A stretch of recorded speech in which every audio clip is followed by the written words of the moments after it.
eh, fue diseñada precisamente para atraer este tipo de inversiones, pero no solo eso. Evidentemente en los 90, pues Costa Rica estaba preparada para ofrecer mano de obra barata de cierta manufactura, específicamente maquila, y se dio un desarrollo interesante en 3 o 4 zonas del territorio costarricense, en Barranca, Punta Arenas, en Alajuela, en la Lima de Cartago, eh, donde habían empresas de manufactura, principalmente, les decía, del sector textil, donde se manufacturaban desde pantalones de mezclilla, camisetas, ropa interior. Ese fue el origen del modelo operativo en términos de el tipo de empresas que estaban apostando por Costa Rica para deslocalizar sus inversiones o producir ciertos bienes de valor para ellos en su industria. La realidad del caso es que, como ya ustedes saben, el país se fue volviendo muy caro para este tipo de inversiones, donde su factor diferenciador era un costo de mano de obra barato o muy bajo, y pues otros países de la región centroamericana, vecinos en algunos de los casos, o lo que clásicamente se denomina el Asia Sur, definitivamente hicieron que estas inversiones retornaran en algún caso hacia otros países o continentes a producir en condiciones mucho más favorables en términos de costos. Y ocurrió pues lo que conocemos hoy, y es una migración masiva de estas empresas, y con un poco de suerte, como decimos nosotros también, un poco de suerte y la conjugación de factores, donde el país había apostado por la tecnificación de cierto tipo de personas con una apuesta interesante en términos de educación general.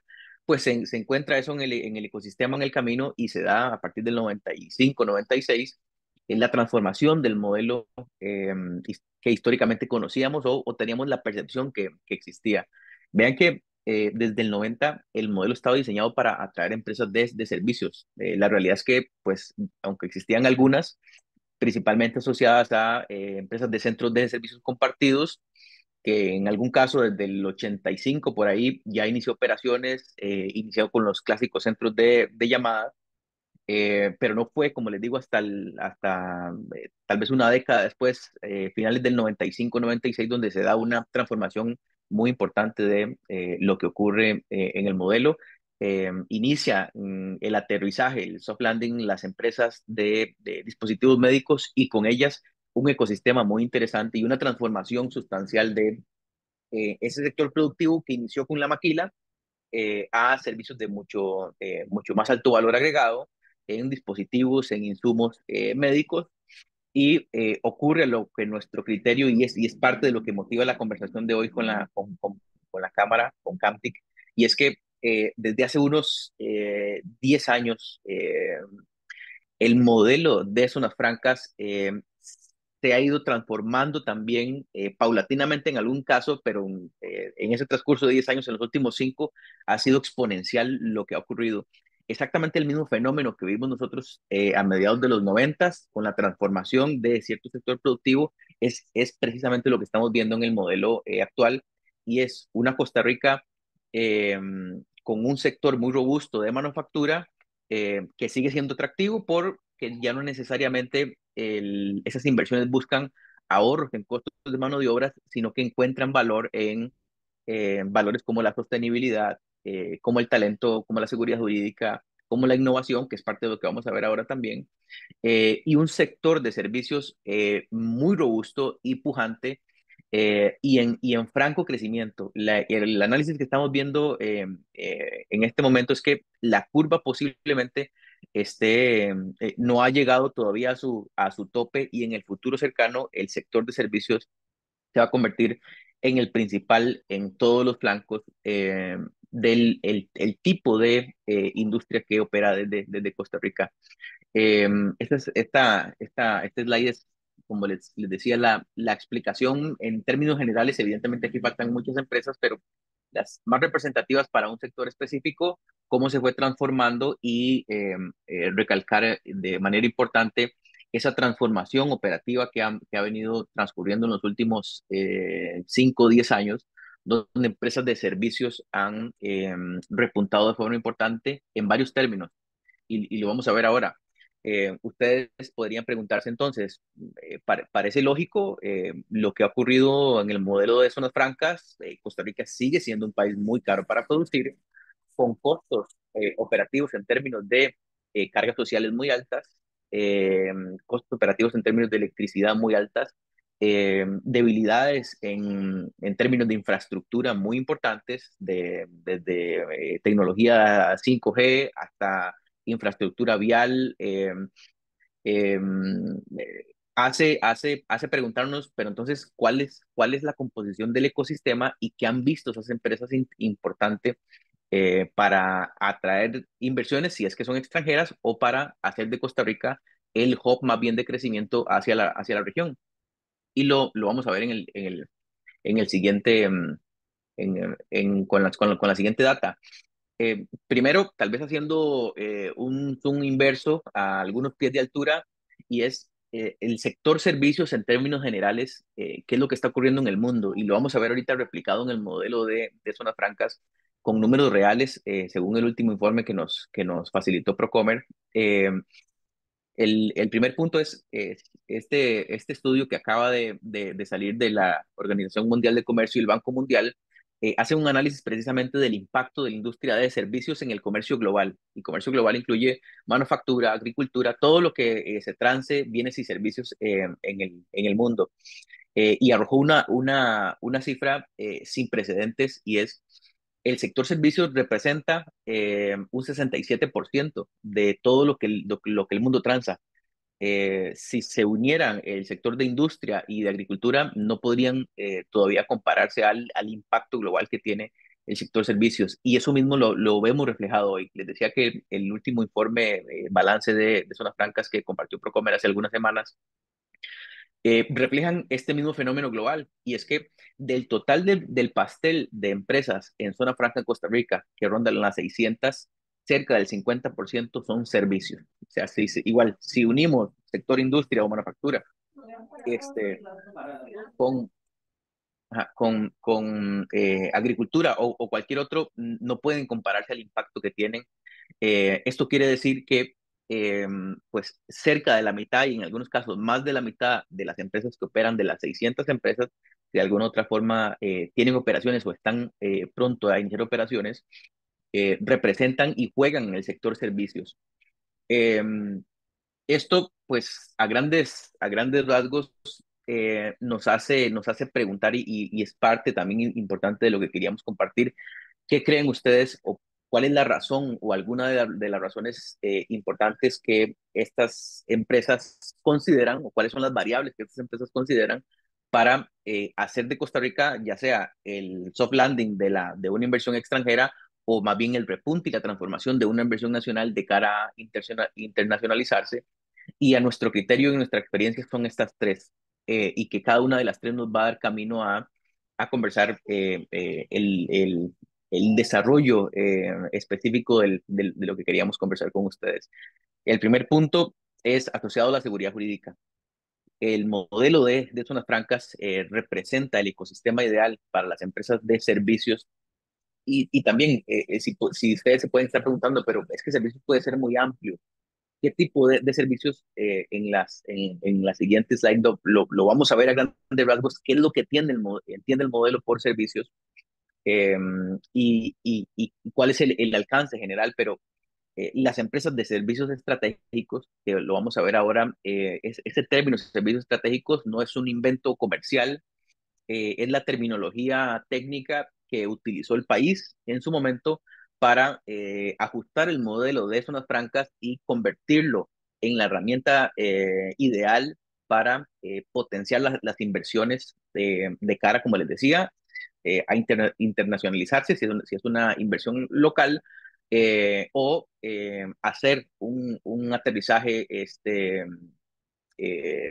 pues viable si se trata de una inversión extranjera. Y es porque el modelo tiene más de 32 años de estar de estar en funcionamiento bajo una misma ley, una ley muy robusta que ha sido modificada unas 4 veces en el transcurso de estos 32 años, y todas y cada una de las 4 veces ha sido para apuntalar incentivos o para apuntalar ciertos sectores que de alguna otra forma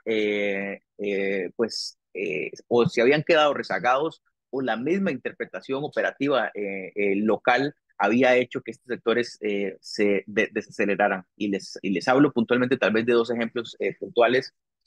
Eh, una de las principales modificaciones ocurrió en el 2019 y fue precisamente con servicios.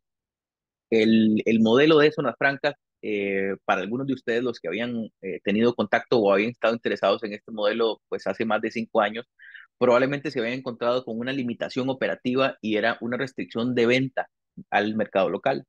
Eso desapareció y fue precisamente producto de la revisión, en este caso de la OCDE, y de la sensibilización interna de las autoridades por hacer de los servicios en Costa Rica un sector muy competitivo, y ya no solamente para atraer inversión extranjera, y ahí es donde queremos centrarnos, sino para generar un ecosistema global que permita a las empresas que están compitiendo en sectores muy voraces en términos de retención de talento, de costos operativos, de inversión en tecnología, que les permitiera tener las facilidades operativas y el socio estratégico para poder pensar en renovarse o en transformarse digitalmente. Entonces, esa seguridad jurídica en términos globales es, a nuestro criterio, uno de los principales, de las principales variables que apoyan del por qué apostar a través del régimen de zonas francas.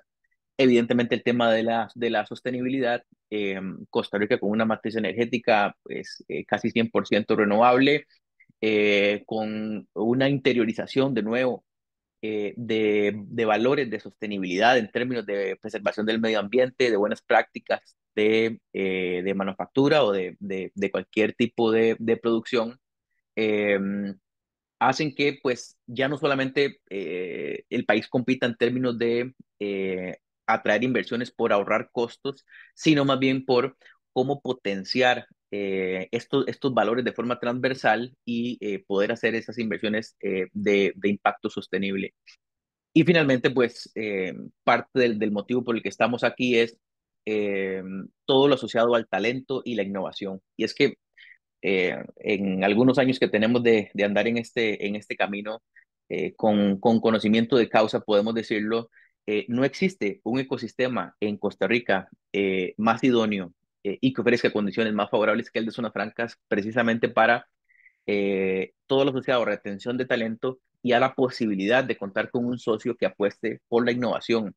Eh, Ahorita, inmediatamente podrían pensar ustedes, pero ¿qué tipo? Entonces, ¿cómo Costa Rica se convierte, o cómo el país en términos globales se convierte en un socio estratégico de estas inversiones? Y en nuestra lectura, eh, básicamente podemos resumirlo en tres cosas que están concatenadas, cada una de la otra. El primer punto es que ustedes, empresas de tecnología, que hoy compiten en un ecosistema pues muy voraz y con unos riesgos operativos muy importantes. En primer término, en todo lo asociado a retención del talento. Es muy probable que su principal activo en este momento no sea un bien mueble, ni un bien inmueble, ni tan siquiera un bien tecnológico. Es muy probable que esté asociado a el talento operativo que trabajan con ustedes, y es que este, las facilidades que obtiene una empresa de zona, en el momento que apuesta por convertirse en zona franca y apostar por un modelo de renovación y reinversión, permite inmediatamente una eficiencia en costos operativos. ¿Cómo? ¿Cómo podríamos traducir que una empresa de este sector eh, eh, puede mitigar los riesgos de la fuga de talento mejorando los costos operativos? ¿Cómo? Evidentemente con los incentivos que ofrece el país para las inversiones. ¿Qué tipo de incentivos? Y les decía inicialmente que son consecuencias, en el primer caso una consecuencia o un factor de riesgo a mitigar. eh, cómo el país apoya a este tipo de inversiones. Y bueno, el artículo 20 de la ley 7210, que es la que le da forma a las zonas francas, establece cerca de 11 tipos de incentivos fiscales importantes. Evidentemente, uno de los principales es exención en impuestos sobre la renta. Una empresa de servicios, como probablemente como la que ustedes compiten, si es una empresa que ya opera dentro del modelo de zonas francas, esa empresa tiene una exención completa de impuestos sobre la renta por 8 años. O sea, tiene un socio operativo que le apuesta y el 30% que operativamente la empresa nacional que no está en el modelo de zonas francas paga, esta empresa que transformó su operación en un proyecto que incluye un remozamiento de lo que operativamente tienen y algún tipo de inversión, pues tiene un socio que aporta ese 30% por los primeros 8 años para que la empresa piense en reinvertir. Pues también aplica para la compra de bienes y servicios en el mercado local. Cuando la empresa va al mercado local a comprar bienes y servicios desde la electricidad, el internet o bienes desde el mobiliario, tecnología, si lo compran en el mercado local, el socio estratégico lo exonera de impuestos sobre el valor agregado. Lo compra sin IVA. Y todavía más, si la empresa necesita importar tecnología, activos, mobiliario, necesita construir un cuarto de servidores, necesita alguna especificación muy puntual para su dinámica, eso lo hace exención al 100% de impuestos de importación. Por eso les decía que eh, al final es una cadena de, de incentivos que hacen que al día de hoy una empresa pues tenga la posibilidad financiera y operativa de ofrecer incentivos laborales o más bien incentivos salariales y otros no salariales a su talento, precisamente para generar una cultura de amalgama con los objetivos de la empresa. Hoy las empresas de tecnología, y era algo de lo que conversábamos en algún momento, por cierto, a través de Cantic con algunos empresarios, y es que las empresas de tecnología, y hablo puntualmente de software, todo lo asociado a servicios en la nube, que no están en zona franca, hoy tienen una tarea, y más que una tarea, es tal vez como políticamente bien se puede decir, pero enfrentan un gigante muy importante y es que hoy compiten con empresas de zona franca que pueden estar en Costa Rica o globales en algunos de los casos, pues que tienen incentivos muy importantes. Entonces, eso genera una presión en términos de remuneraciones hacia los colaboradores y de otros incentivos no salariales que no teniendo ese tipo de incentivos se hacen imposibles en algunos de los casos y por eso queríamos reforzarlo como uno de los principales dolores operativos que el modelo de zonas francas finalmente subsana o por lo menos intenta amortiguar. Eh, Entrando al tema de servicios estratégicos, les conté muy rápido que el modelo se modificó en el 2019 de forma trascendental, se eliminó esa restricción de venta al mercado local y hoy entonces el país dijo, me interesa ya no solamente pues ir y buscar inversión extranjera para que venga a Costa Rica y genere empleo de calidad y todos los incentivos y los beneficios netos que aporta el modelo de zonas francas para el país. Empleos de calidad, equidad en el empleo, remuneraciones, empleos bien remunerados, empleos formales, encadenamientos productivos, sino me interesa generar a través y respetando el plan de desarrollo un mecanismo para que a través del modelo de zonas francas exista la posibilidad de una transformación tecnológica en el país. Y eso fue precisamente lo que ocurrió con los sectores estratégicos. En palabras muy sencillas, los sectores estratégicos que el modelo de zonas francas quiere incentivar son cerca de 19 que evidentemente van todo lo relacionado a tecnología, a software, a inteligencia de datos, a servicios en la nube, y brincan, digamos, y van hacia sectores como investigación y desarrollo, gestión integral de residuos, ahorro energético, gestión eficiente de aguas, todo lo que operativamente aporte a la transformación tecnológica de Costa Rica. Y ese es la clave operativa de lo que está ocurriendo en el modelo y, y la oportunidad abierta que hay para las empresas que hoy no operan en zona franca, y es, si son servicios de tecnología que le aportan a la transformación tecnológica del país, tienen un camino abierto para funcionar desde zona franca. ¿Cómo se hace? ¿Cómo es este proceso? ¿O cómo una empresa que opera en el mercado local y está buscando eh, competir en el mercado internacional o en sectores de muy alta voracidad, cómo hace para, a través de zonas francas, apalancar o catapultar más bien esos servicios? Pues existe el mecanismo oficial, por decirlo de alguna forma, y es pues básicamente ofreciéndole un proyecto nuevo, una inversión nueva a este modelo de zonas francas que incluya cierta cantidad de empleados a tiempo completo, que incluya cierto parámetro de remuneraciones.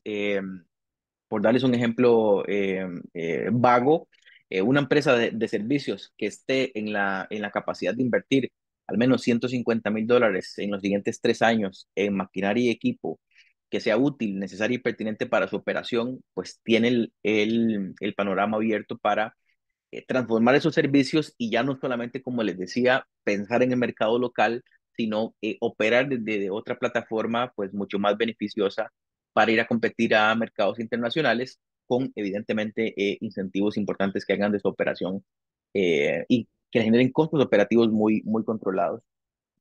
¿Cómo hacíamos si antes hablábamos de la sostenibilidad? Hay una conclusión que nosotros lo decimos internamente constantemente a nuestros clientes, y es una realidad un poco cruda, y es: no todos los servicios pueden estar en zona franca. Y no es nuestra interpretación, el modelo precisamente se modificó en el 2019 para decir, ya no interesa tanto a dónde vendan, me interesa potenciar ciertos sectores. Eso significa que otros sectores que no están ahí especificados no tienen la posibilidad inmediata de apalancarse o de transformarse a través del modelo de zona franca, pero eso automáticamente abre una posibilidad inmediata para sectores de tecnología, como lo decía antes. Si no están operando hoy en zona franca, pues definitivamente debe ser una tarea sobre la mesa para revisar el por qué no, porque se enfrentan constantemente con el reto de competidores que ya lo hacen y con un mercado pues mucho más sofisticado y que compite a otros niveles en los temas que conversábamos antes: retención de talento, en costos operativos y en la aplicación, en el mejoramiento de tecnologías a través de los incentivos que otorga el Estado para esas inversiones. El tema, finalmente, lo que queríamos conversar era ligado a este comentario de no todos los servicios pueden estar en zona franca. Esto es, y tiene una razón precisamente asociada al valor de sostenibilidad, y es que evidentemente el mecanismo de zona franca es tan beneficioso eh, y operativamente genera un ecosistema pues tan favorable que no es sostenible para todas para todo el sector productivo ni el parque empresarial. Evidentemente, como lo repasamos de forma muy rápida, parte de los incentivos que tiene son asociados a impuestos o incentivos fiscales, y eso automáticamente pues genera un desfase operativo para las finanzas del Estado, y por eso es que hablábamos de la sostenibilidad. Hoy el modelo está listo, está ocurriendo en este momento y va a venir con mucha potencia en el futuro cercano. Siguen inversiones de tecnología, servicios específicamente, como les decía, desde ingenieriles, desde los clásicos centros de servicios que siguen funcionando y tienen la operativa abierta, centros de llamadas, los BPO, hasta servicios ingenieriles, servicios asociados a la industria creativa, a producción cinematográfica, al marketing, eh, como los que conversamos antes, ¿verdad? Todos los asociados al software, a la tecnología. Eh, eso es a grandes rasgos lo que nos interesaba dejarles hoy en la perspectiva de lo que está ocurriendo. El modelo fue modificado recientemente a finales del año pasado y operativamente se hizo también este año, y es precisamente ser mucho más agresivos en las facilidades y los incentivos que se ofrecen a las empresas fuera del gran área metropolitana. Pensando, y una de las pocas cosas positivas que pudo traer la pandemia fue la sensibilización y en términos de pensar un poco más flexible y ver cómo el teletrabajo, cómo la deslocalización de las empresas, ya no necesariamente en el área metropolitana, sino fuera del gran área metropolitana, cómo eso trae automáticamente pues mucho favor a las zonas en términos de generación de empleo, de encadenamientos, todo lo que hablábamos antes, del desarrollo socioproductivo de ciertos sectores. Eso viene muy fuerte y es parte de lo que hemos estado trabajando también, porque en términos muy generales, hoy una empresa de servicios que decida y tenga la oportunidad de funcionar en San Carlos versus funcionar en Heredia, tiene mucho más incentivos. El país hace una apuesta mucho más agresiva si se va para San Carlos o si se queda en San Carlos, eh, precisamente por el reto operativo o una de las oportunidades de mejora que ha tenido el modelo de zonas francas históricamente, y es cómo apoyar a eh, desonificar, por decirlo de alguna forma, la centralización histórica que ha ocurrido en el modelo, ¿verdad? Hace algún tiempo sacábamos una data, y es que en ese momento, les estoy hablando tal vez hace unos 4 o 5 años, cerca del 50% de las empresas de servicios estaban en dos provincias, en Heredia y en Alajuela. Eh, Eso en términos de la distribución, pues representa un reto como generar ecosistemas que permitan a sectores específicos, como les decía, el ejemplo, que es un ejemplo real de uno de los clústeres interesantes que se están desarrollando en San Carlos, cómo hacer que un sector productivo que no está ni cerca de Heredia ni cerca de la Alajuela, pues genere un ecosistema interesante para que empresas de software, de tecnología, de blockchain, de inteligencia de las cosas, o de análisis de gestión de residuos o de investigación y desarrollo, ¿cómo hacemos para que ese ecosistema sea favorable y permita ofrecer oportunidades de empleo a las personas de la zona norte, y que permitan esa variación operativa de la distribución de las inversiones? Eh, Finalmente nuestra intención en esta mañana es pues ser bien transparentes en términos de lo que está ocurriendo y lo que viene. Como lo decíamos, hay un discurso interno que lo hemos hecho Rema siempre en nuestras conversaciones con inversionistas, con desarrolladores principalmente, y es, hay sectores tecnológicos que, que operar fuera de zona franca es un muy mal negocio. Y es un muy mal negocio precisamente por los insumos que hablamos antes. Se ha desarrollado orgánicamente un mercado, un sector tecnológico en Costa Rica muy competitivo, y está entrando a competir en escenarios donde cada vez los espacios para generar diferencias, tanto para retener talento como para ofrecer servicios especializados, se hace muy pequeño. Y eso definitivamente hacerlo fuera de zona franca representa un desmejoramiento operativo tal vez de las oportunidades, y ahí donde el modelo pues cobra sentido. Y si la empresa aporta a lo que el país está buscando, y era como lo conversábamos antes, al desarrollo tecnológico y productivo del país con servicios estratégicos, el ecosistema está abierto y el tiempo es oro. Eh,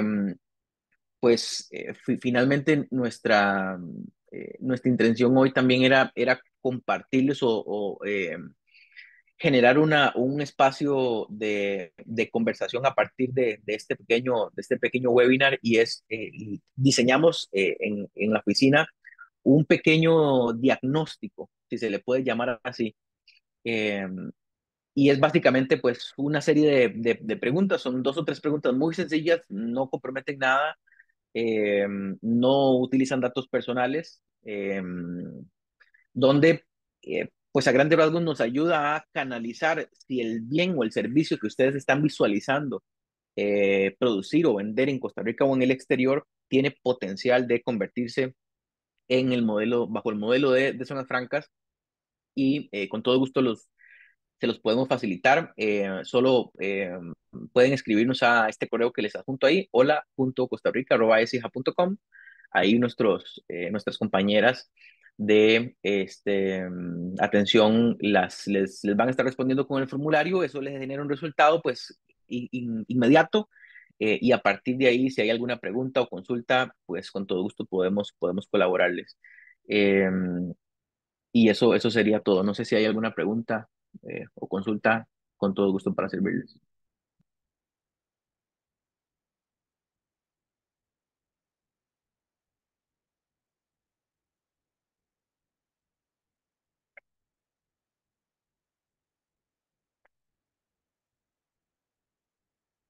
Perfecto. ¿Estás ahí, Indiana? Yo creo que estaríamos entonces. Sí, correcto. No sé si alguien tiene algún comentario o alguna consulta, lo pueden hacer por medio del chat o levantando la mano.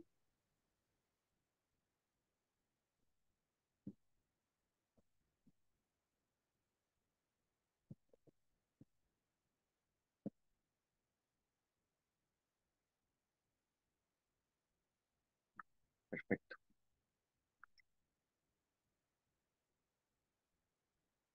Bueno, entonces, sin... bueno, aquí dice Jorge Solano, disculpe si se me apartó un poco de la línea, si me aparto un poco de la línea del hilo conductor de la presentación, pero quería aprovechar su conocimiento. Existe, creo que, una percepción que es difícil lograr un encadenamiento de las empresas locales para ofrecer servicios a las empresas que participan en régimen de zona franca. Algo que no sea casi ir de puerta en puerta. ¿Hay alguna manera de hacerlo? Sí, bueno, ese punto de don Jorge es muy interesante.